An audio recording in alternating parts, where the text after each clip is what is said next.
இது கற்பனை இல்லை. கன்னியாகுமரியில் நடந்ததாக உள்ளூர் மக்கள் சொல்லும் சம்பவம். கன்னியாகுமரி கடற்கரை. டூரிஸ்ட் கிரவுடு போயிட்ட பிறகு இரவு முழுக்க அமைதி.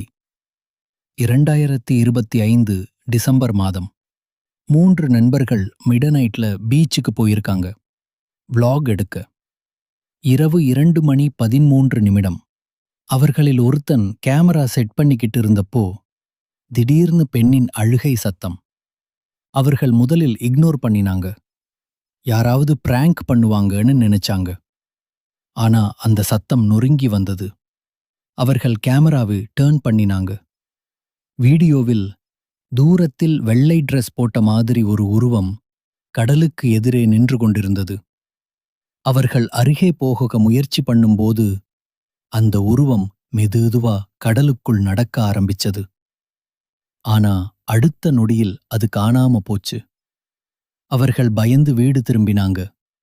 அடுத்த நாள் லோக்கல் ஃபிஷர்மேன் சொன்னதாம், இங்கே பல வருடங்களுக்கு முன்பு ஒரு பெண் கடலில் மூழ்கி இறந்திருக்காங்க.